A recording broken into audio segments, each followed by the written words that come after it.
7:20 PM na po.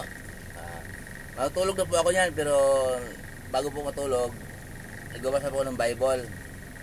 Pero bago po ang lahat po, ikwento ko po sa inyo yung kahapon po, linggo. Umattend po ako sa Spring of Life Christian Church. Naalala ko po yung sinasabi ni Brother Red. Dito sa mundong ginagalawan natin, kung panampalataya ang pag-uusapan, apat na klase ang mga tao, apat na klase ang yung iniisip nila na akala, ganon. O yung iba talaga hindi na akala, yung kalagayan ng pag-iisip tungkol sa panampalataya. Paano ba? Sige po, paliwanag ko na para hindi magulo. Yung una po, di ba sabi ko apat, yung una, akala niya, ligtas siya. Pag namatay siya, makakapasok siya sa kaharian ng langit. Pero ang totoo niyan, totoong ligtas siya. Tama ang kanyang pagsamba sa Diyos. Pangalawa po, iniisip niya na ligtas siya. Iniisip niya na tama ang pagsamba niya sa Diyos, pero hindi pala siya ligtas. Yun yung mga taong nabanggit po na napakabait niya, akala niya ligtas niya, napakabait niya. Pangatlo po, akala niya hindi siya ligtas. Okay. Pero ligtas pala. Yun ang pang-apat po, yung bahala na, hindi niya alam na hindi siya manampalataya. Pero hindi niya inintindi yun.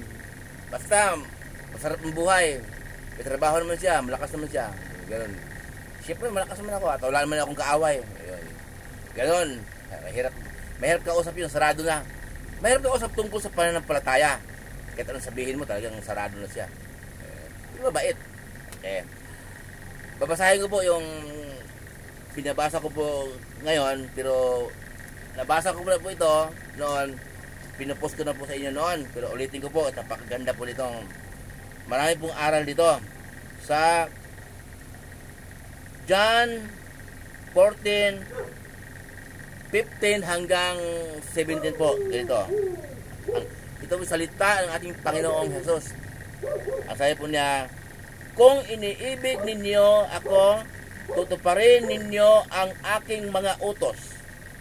Dadalangin ako sa Ama upang kayo'y bigyan niya ng isa pang patnubay na magiging kasama ninyo magpakailanman.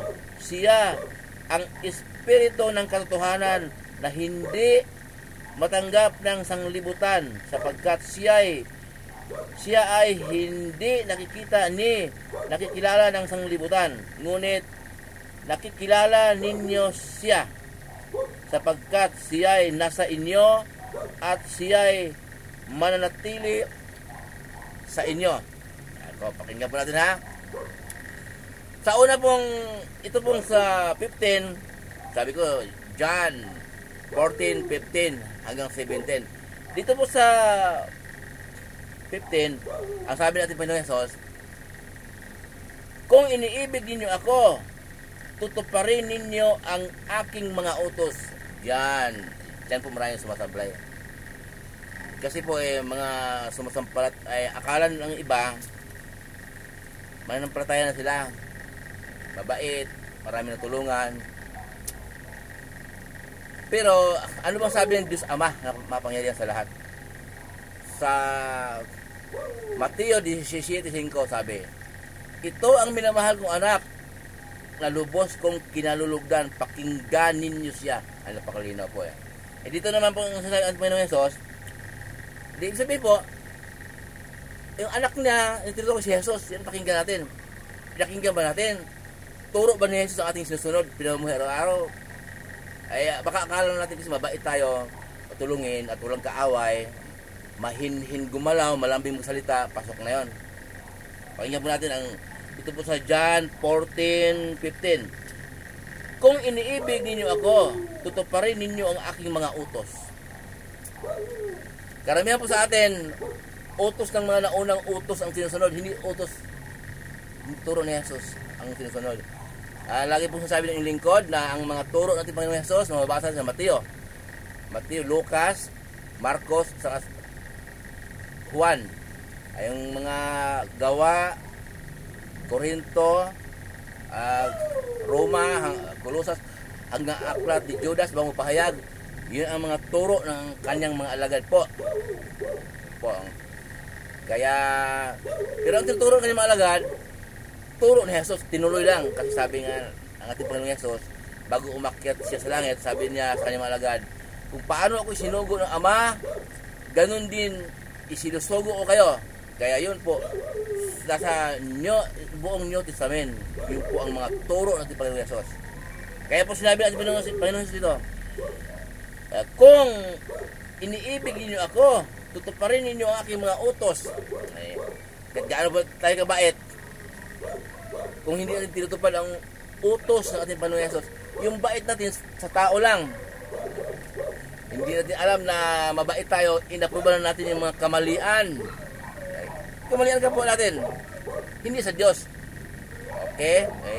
Kaya tayo mabait dahil walang kagalit, inaprubahan natin yung mga kamalian ng mga nakalubilo natin, mga kapastusan, mga kalayawan, mga may nangungupit na nakawan, mga bisyo. Inuuyo na natin, kaya wala tayong kagalit. Baka yun na nga ang iniisip natin na wala naman tayong kagalit, bakit tayo kailangan sumamba at mag-Bible?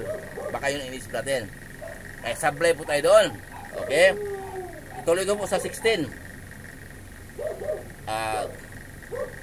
Dadalangin ako sa Ama.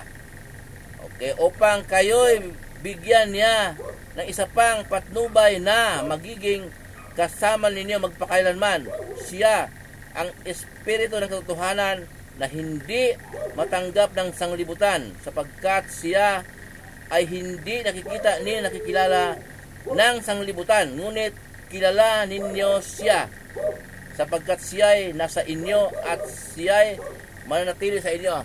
Kapag sinusunod po natin ang mga turo at mga utos ng ating Panginoong Hesus, pagkalooban niya tayo ng banal na Espiritu, saka pa lang po mauwi sa pagsamba. Okay. Saka po tayo masasabi na Kristiyano. Sinasabing Kristiyano, hindi turo na Jesus ang ating sinusunod Kristiyano, at doon pa lang magkaroon tayo ng relasyon sa Diyos. Pagka nagkaroon na tayo ng relasyon sa Diyos, doon na tayo may kaligtasan.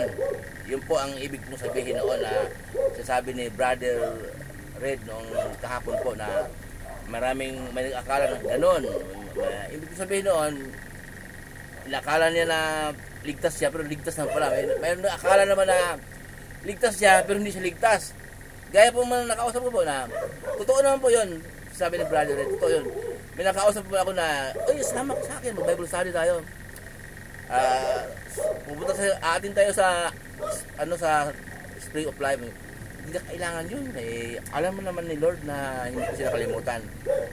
At totoo po yun, hindi ka kilala ng Diyos pag hindi ka sumusunod sa utos ng ating Panginoong Hesus. Hindi ko po sasabi na walang kwenta yung taong mabait. Ando na ka na talagang the best. Talagang yun ang bungad. Kailangan mabait ka. Yun ang bungad. Pero ang bait mo, kailangan sa Diyos.